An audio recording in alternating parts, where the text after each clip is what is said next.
Le Centre antipoison du Québec sonne l'alarme. Depuis le début de la pandémie, on remarque une augmentation flagrante des intoxications aux produits ménagers.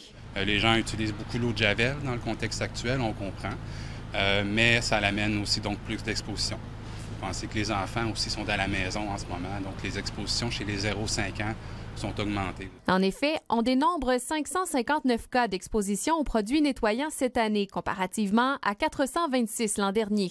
Mais ce sont surtout les javelisants qui inquiètent, avec un bond de 266 %. Si les gens font des mélanges aussi, comme l'eau de Javel, ça réagit avec plusieurs produits.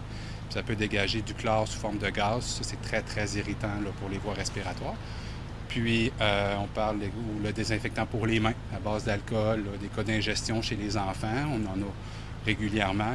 Brûlures, difficultés respiratoires, si les produits sont utilisés à mauvais escient, les conséquences peuvent être dramatiques. Chez les gens qui sont déjà connus faire de l'asthme ou avoir des problèmes respiratoires connus, sont plus à risque de devoir nécessiter des soins hospitaliers là, avec un support de la fonction respiratoire de l'oxygène.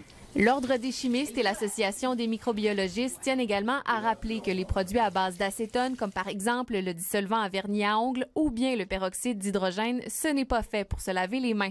Que certaines personnes allaient se procurer dans les pharmacies ces produits-là et ensuite l'utilisaient pour se désinfecter les mains. On peut aller jusqu'à des brûlures qu'on appelle des brûlures chimiques, dans le fond, et sans compter l'assèchement des mains. Alors, un assèchement peut créer des fissures cutanées aussi. L'eau et le savon demeurent encore et toujours la meilleure option pour se laver les mains. En ce qui concerne les produits ménagers, la prudence est de mise.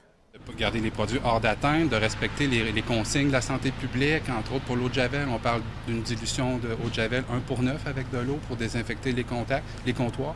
Pascal Robitaille, TVA Nouvelles, à Québec.